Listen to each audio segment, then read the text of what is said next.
Hello viewers, I'm Lloyd Evans and you're watching the John Cedars channel from the bunker, and I'm delighted to be joined by Jasmine Johnson, who has an interesting story to share. Viewers who frequently tune in to my videos will be aware that I like to speak to fellow former Jehovah's Witnesses, particularly those who have had, shall we say, a disturbing experience in their efforts to leave, particularly those who have attempted to fade, but whose fade has been interrupted by elders hunting them down. Unfortunately, Jasmine, this has been your experience.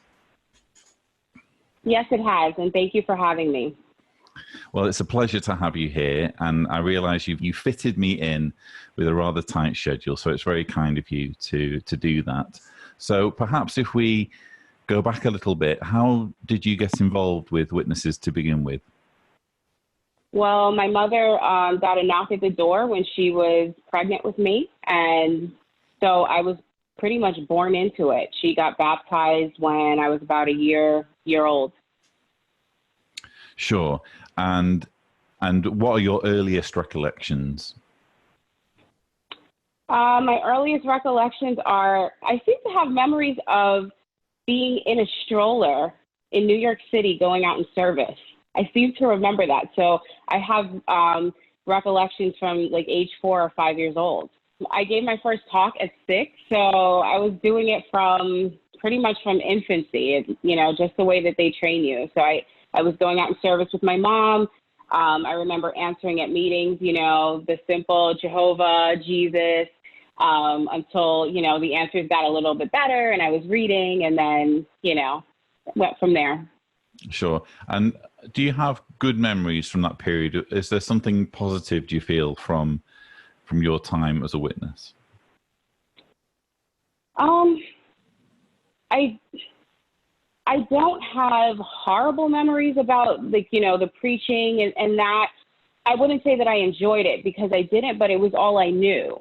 So it wasn't terrible. It just was a part of my upbringing. It was what we did every Saturday. Holidays were spent going out in service, assemblies, and, the whole drill. So I wouldn't say that they were horrible memories from, the age of childhood. It started to get bad later on, but in the beginning, that was just my upbringing. So I wouldn't say it was a negative experience, but I can't look back and say that I have particularly fond memories. Sure. And for men who grow up in the religion, there's all sorts of opportunities when it comes to, reaching out for privileges in the congregation. Were you mindful that this was something that you were limited regarding? No, I always just felt like that was just the place of women. It wasn't anything that I was particularly conscious of as a child.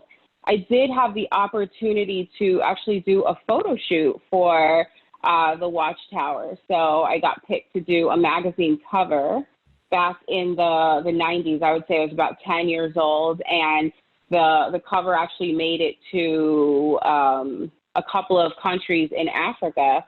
But I guess that's further than many women go in the organization. Are we able to show that cover on the channel? I don't have it. I think my mother has it, because I certainly don't have it. I actually was looking for it, and I don't have it. She must have it in her archive somewhere. Well, I believe you, Jasmine. I don't think you, okay. But it would have been lovely.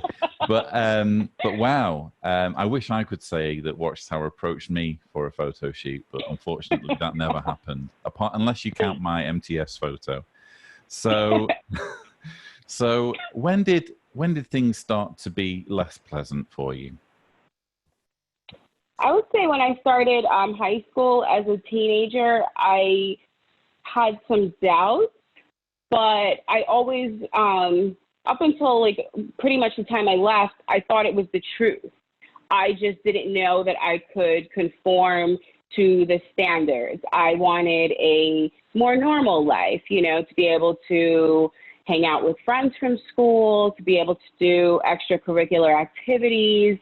And none of that obviously it's not an option as a witness. So I would say that I was always pretty sad and disappointed at that, but I still believed in it, and I still tried to keep a little bit of a balance, which for witnesses, they would call that a double life. But I still had friends, in school, but I just couldn't hang out with them to the extent that I wanted to. But I would say that back then it was more so not being able to live up to the expectations as opposed to being, wanting to leave for other reasons.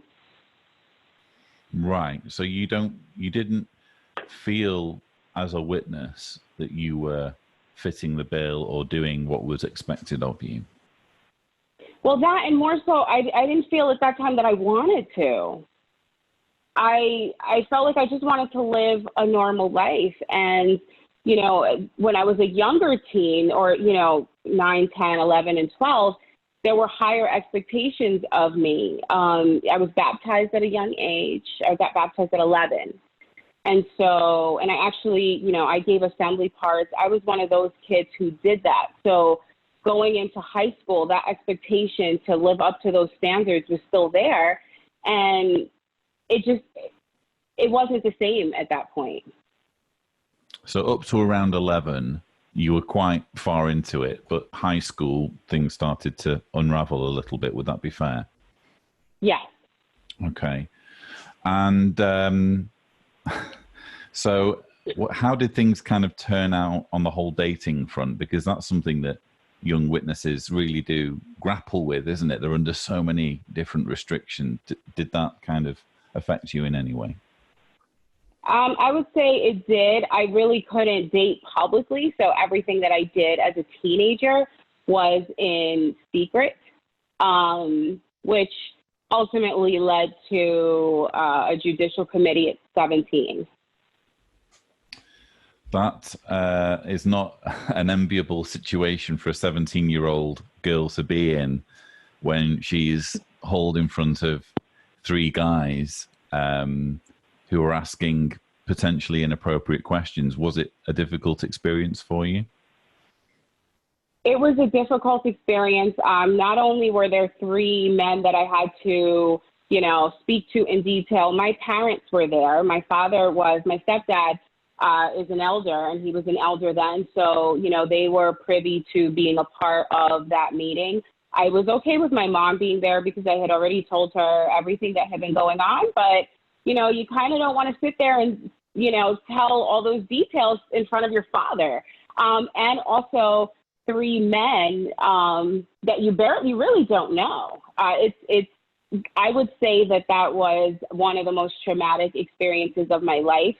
And even though the questions weren't as graphic as I've heard, that the way some people are questioned, it still is way more intrusive than it should be.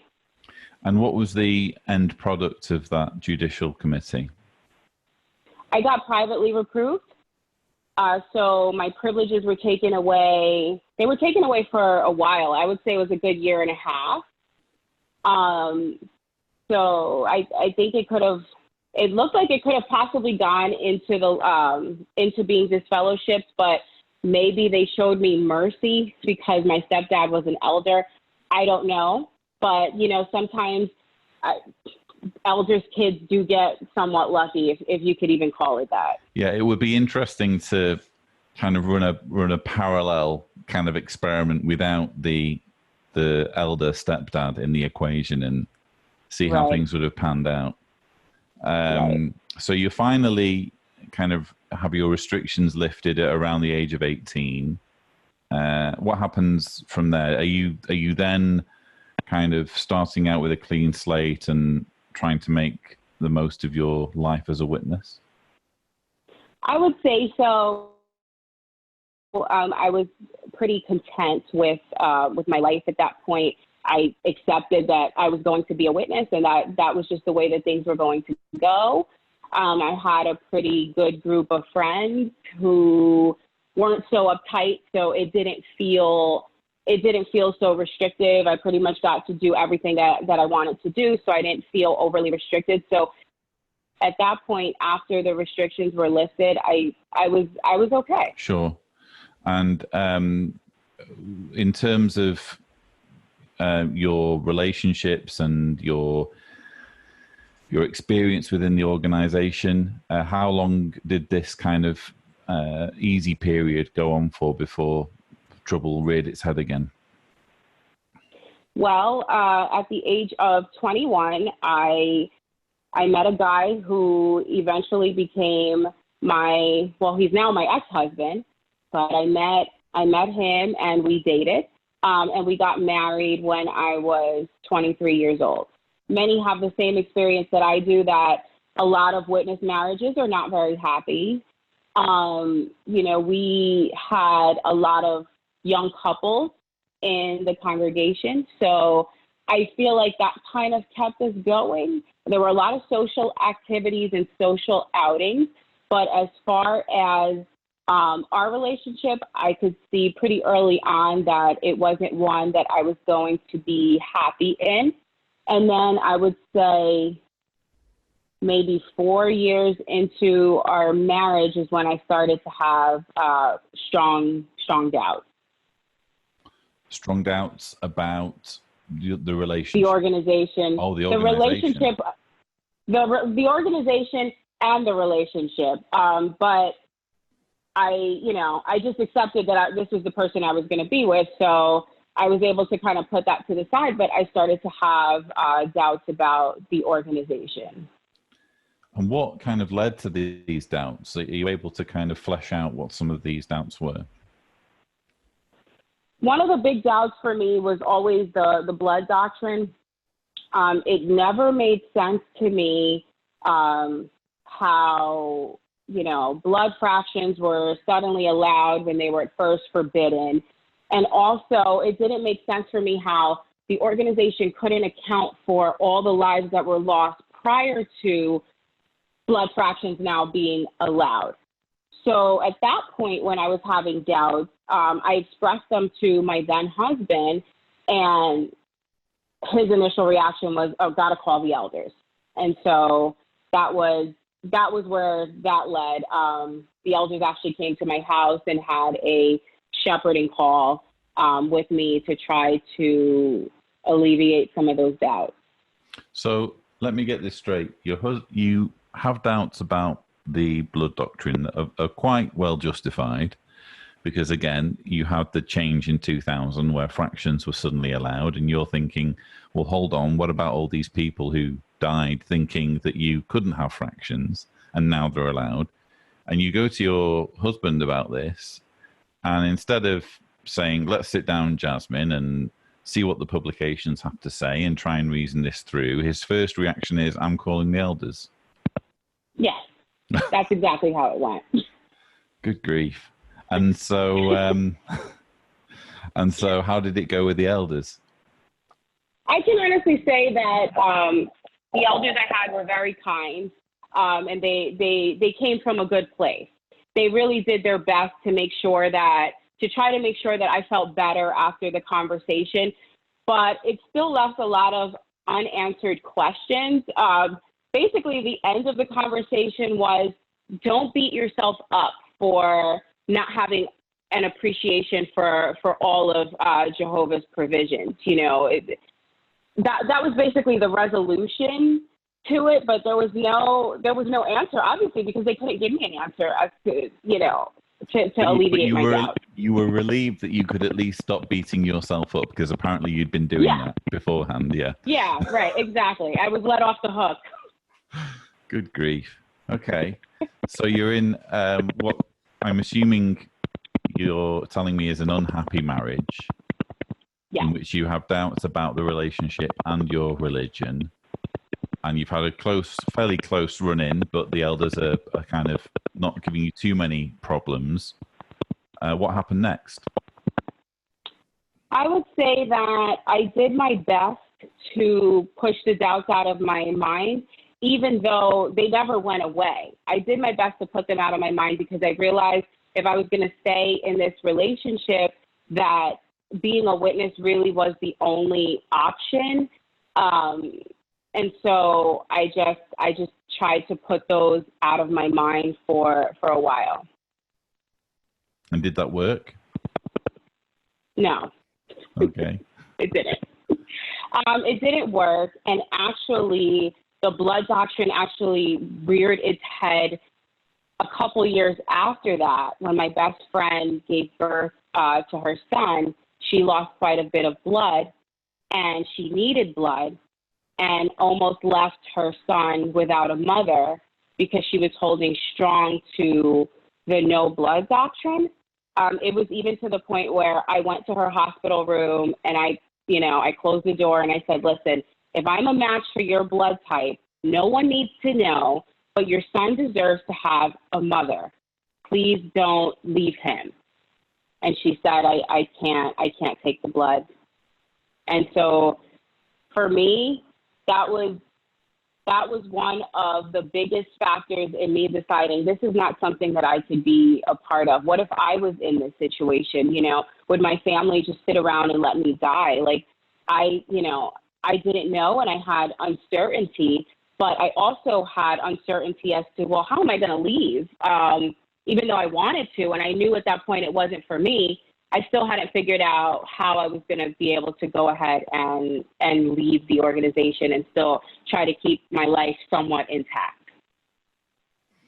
Okay, well, you must have reached a point though where it really wasn't your thing if you were willing to say that to a fellow Jehovah's Witness. If I'm a match for your blood type, let's do this. Were you not afraid of your friend snitching on you? I wasn't afraid because my friend, I don't know where, her being so gung-ho came from, because she was inactive for a good part of time.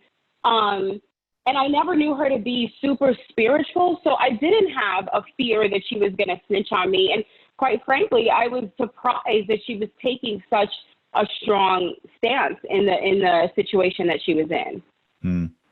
Which just goes to show that even if the indoctrination isn't manifesting itself so strongly, these sorts of teachings do impact on people's behavior to the point where they will, lay down their life if they believe that, they're going to forsake a place in paradise. So, absolutely. So what happened next? You were kind of stuck in this limbo situation. How did you get out of it? It was limbo, I would say, for a good 3 years. I was literally going through the motions. There was a time period where I didn't go to the meetings for, I would say, a couple months at a time. But I wasn't fully inactive. I was just kind of like coasting along.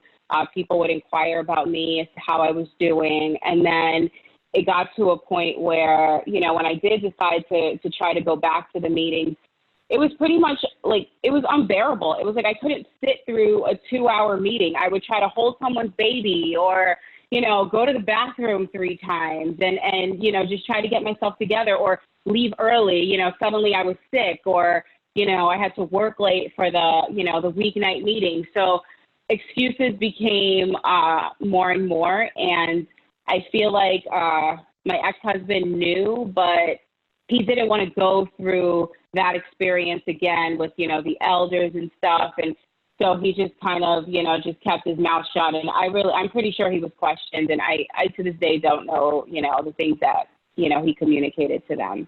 Things came to a head in March of 2015. I basically decided, actually January 1st of 2015, I woke up, it was New Year's Day. I didn't have a plan, but I said, I'm not going to wake up in 2016 in this situation, either situation. And that was it. And I said, I'm not going to do it anymore. And by March of 2015, I left him. So I walked away from him. But at that point, I hadn't made it known that I was going to walk away from the religion. I had thought things out, and that was the only part of my plan that was somewhat strategic. I did have a plan to fade. I knew that I couldn't leave him and the religion at the exact same time because I felt like that would just lend itself to, questions from the elders and, possibly getting kicked out way before I was actually ready to go. I felt like I wanted to get things sorted out. So I felt like for me, I was going to try to fade as long as I could. So when I initially left him, I actually played their game a little bit. Even though I had no intention of going back, I still took their phone calls. They had a couple meetings with me. I showed up to those meetings and basically just said, I separated my issues with the organization from the marital issues, and I kept the focus on the marital issues and why I didn't wish to continue with that. Okay. And so were you kind of pushing for separation at that point? Yeah, I considered us separated. I didn't push for a divorce at that point in time. I did think that maybe with a separation, there was a slight possibility that there could be a reconciliation at some point. Okay. And so how did your separation from your husband lead to your separation from the religion? Well, I moved out of the area, I would say about 20 minutes away. So it was easy for me to say that, I was trying to find the congregation that was the best fit for me. And also having gone through the separation, I was able to be honest and say that it was just too much for me to really see people. So I was able to play the card of, well, I'm calling in. So that kind of kept them off my back for a while, with being able to say I'm calling into the meetings as opposed to physically being there. Mm-hmm.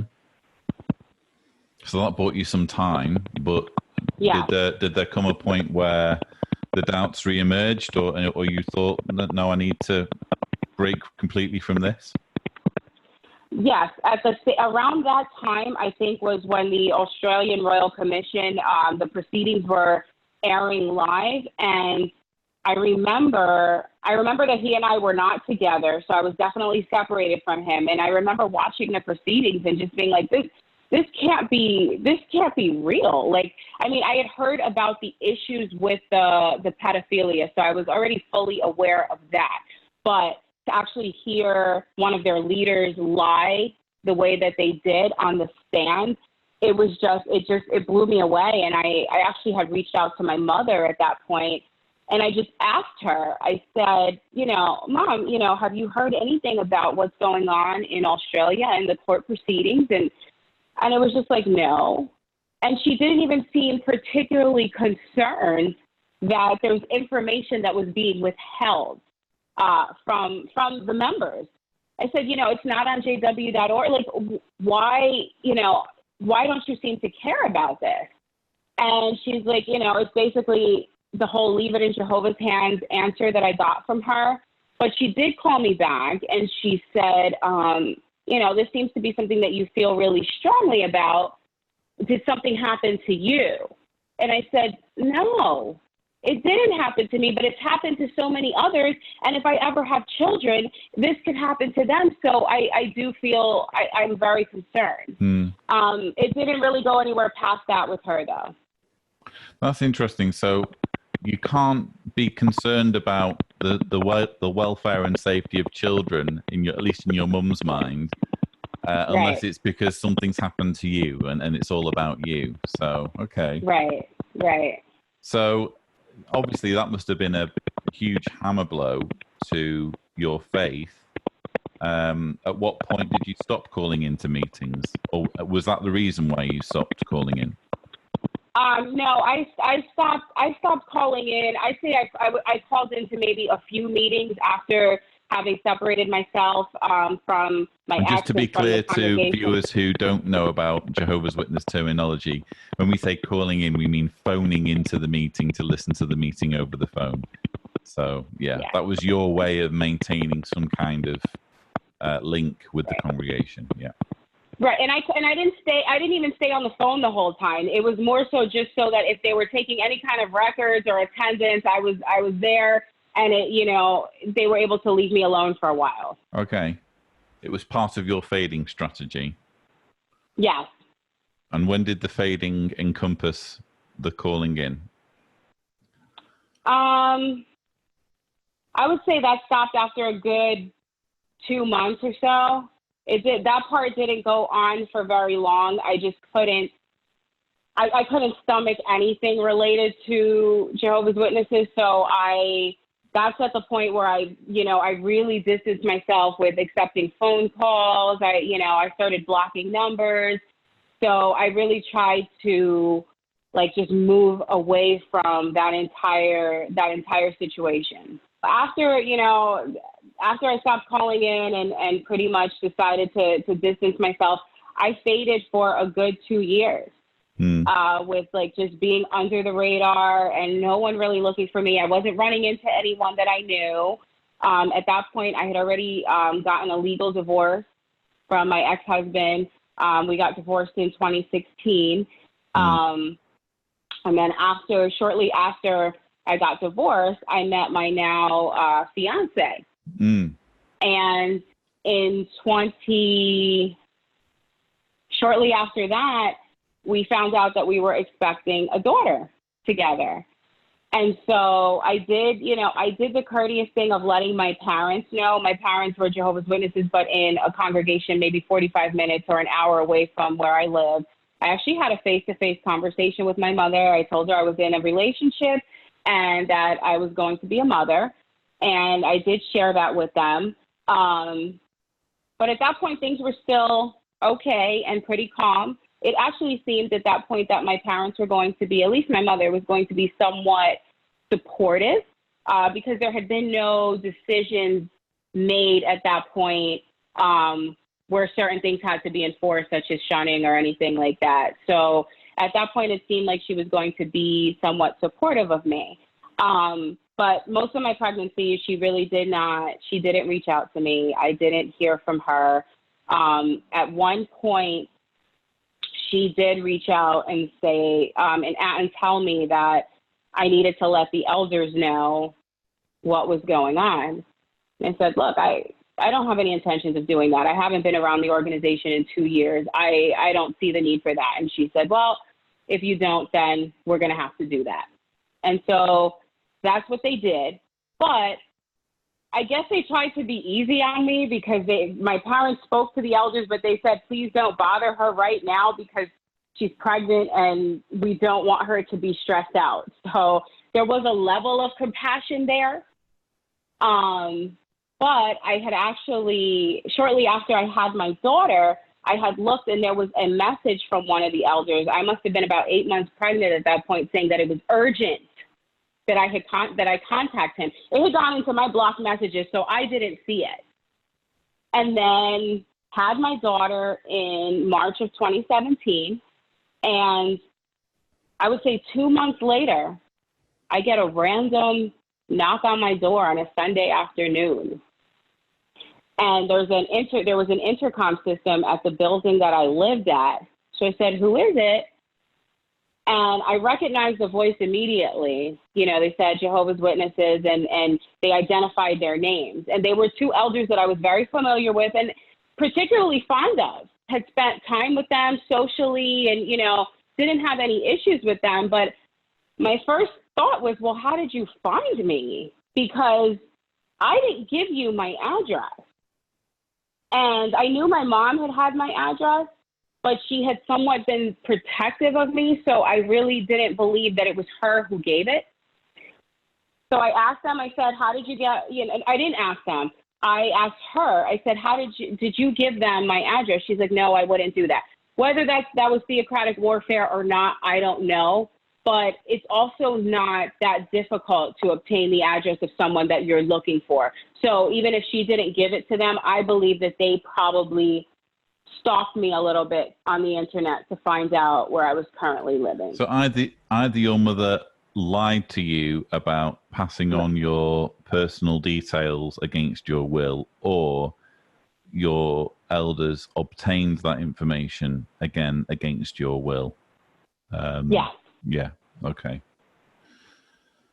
And so just to kind of as well, kind of catch up a little bit with the situation. So you had been married and you were separated, and you use the term a legal divorce, and just for the benefit of, again, viewers who don't understand the intricacies of these situations, there's such a thing as a legal divorce and a scriptural divorce for Jehovah's Witnesses. So a legal divorce means that you are divorced as far as the state is concerned. So you get the paperwork through from the state saying, you know, you are divorced. But a scriptural divorce means that there's been some form of adultery, either on your part or on your spouse's part, which has broken up the marriage. And unless there is adultery, the marriage has to stay together, even if there's violence going on. So battered women have to stay with their husbands until there's some form of divorce. Some form of adultery, and only then can there be a divorce. So was your husband all this time unfree to marry? Yes, he was. Right. He was unfree to marry, and I actually, when I was preparing to talk to you, I came across some old emails where he was trying to get me to admit that I had moved on, and said that if I could just admit that he wouldn't contest the divorce. But at that point, between the separation and the actual divorce, it was only about a year or so. But at that point, I wasn't going to just admit to something that hadn't taken place just to give him the satisfaction of being able to move on. I didn't hold myself to those standards. So unfortunately, that was on him, you know, to go ahead and, you know, decide whether that's how he wanted to live his life. It was of no concern to me, but I wasn't going to go down for adultery when that is not what took place, and that is not what led to the end of the marriage. Sure, but I guess he I'm trying to see things from his perspective as much as possible. It's clear that the marriage is over, and he wants to kind of move on with his life, and he's operating within a set of rules that say Jasmine's got to admit to having some kind of sexual relationship, you know, not with you, in order for you to move on. Do you think that you might have been more forthcoming with that information if you weren't concerned about shunning?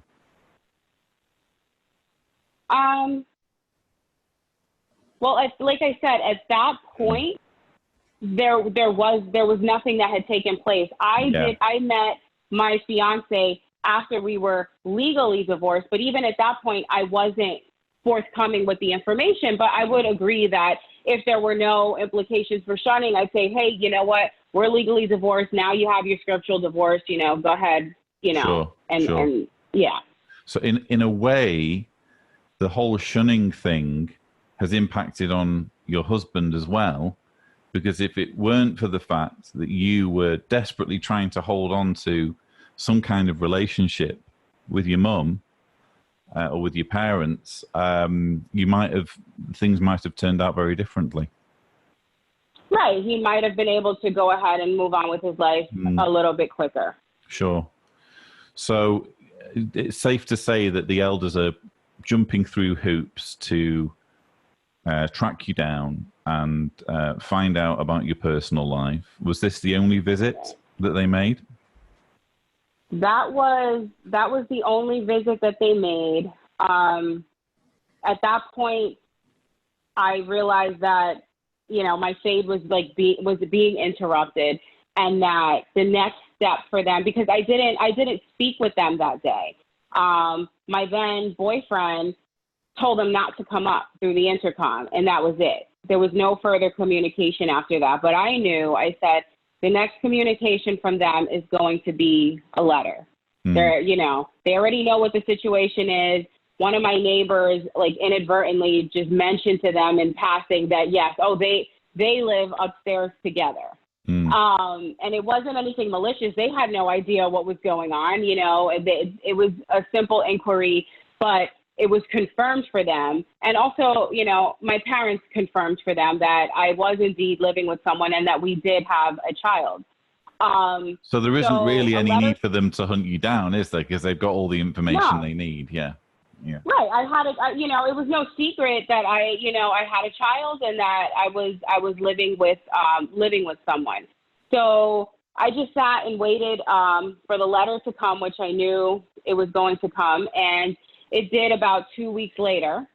And it was a letter inviting me to a judicial committee, which I never had any intentions of going to. I went through one, and that was more than enough for me. It wasn't necessary. I was done. I wasn't a part of the organization. So they invited me to the judicial committee, and that's when I decided to seek out a lawyer and have that letter written that I shared with you. Sure. Which brings us right up to today. So would that be fair? Yeah, well, the letter was in 2017. Yeah. That brings us to today. After I got their letter, I sent them that letter, and it didn't work. They still communicated with me to let me know that they had met without me and that I was going to be disfellowshipped. I'm just trying to bring the letter up now. Oh, yeah, it says May 24th, 2017. Gosh. Right. So they received this letter, and is that the end of it then, or do they still come after you? Yeah, they still contacted me to say that I was going to be disfellowshipped. And so that was despite a letter saying, please don't communicate with her anymore. At that point I was experiencing an incredible amount of anxiety, which is why the letter states my health was not in the best condition to attend their meeting. And they still continued to have to communicate with me outside of the lawyer. They didn't send one communication to the lawyer. I thought that when they received a letter from a lawyer that they were supposed to go to the branch, which was the main reason why I did that, because I also felt like it was going to buy me even more time, because the branch takes forever to get back to anyone. So I'm like, okay, I've got at least another year, for this to go on. And apparently that's not what they did, because after they received the letter, they sent me a letter 2 weeks later saying that I was going to be disfellowshipped. It's interesting, Jasmine, because I would have assumed that a letter such as the one I'm looking at now would have, at least dampened their enthusiasm. And recently I interviewed another who had his fade interrupted, my friend Brandon, and he did the same thing with the cease and desist letter. And you're just thinking, well, if you're an elder and you receive this, you're thinking this is way more trouble than it's worth. Let's figure out any other way of doing what we need to do that doesn't involve harassing this individual. But they also continue to pursue Brandon as though nothing had happened and as though no letter had been received. So I find it very odd that they would kind of be so brazen in that way. I think that they were, at that point, they were getting pushback from the circuit overseer at the time, because they weren't very pushy elders. They seemed to kind of back away from, any type of confrontation. And particularly the two that showed up in at my house, they weren't really the type that were enthusiastic to get people in trouble. So I feel like that came from a higher source than them. And actually, the circuit overseer at the time, who I didn't know, had somehow contacted my parents, who are, like I told you, in a congregation an hour away, to inquire about my whereabouts. And so I think that had something to do with it. I'm just looking up in the current Shepherd the Flock of God book, and I don't know whether you're aware of the rules on circumstantial evidence. I think I know some of them. Yeah.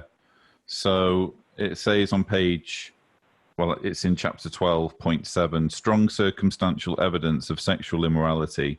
If at least 2 eyewitnesses report that the accused stayed all night in the same house with a person of the opposite sex or with a known homosexual under improper circumstances, judicial action may be warranted, the elders cannot apply one rule to every case. Each situation has unique circumstances. And it goes on to, basically explain that, if it's just obvious that something's been happening, then there's no need to push for the whole judicial thing. You can just disfellowship someone. And here your mother is being quite open about the fact that you're in a new relationship and there's a child on the way, or a child has been born. So that, going back to the situation your ex-husband was in, your ex-husband's then free to move on and everyone's happy. But it just strikes me as odd that your elders weren't satisfied and did want to do things the hard way. Right. And can I assume that you finally seen the last of them at this point?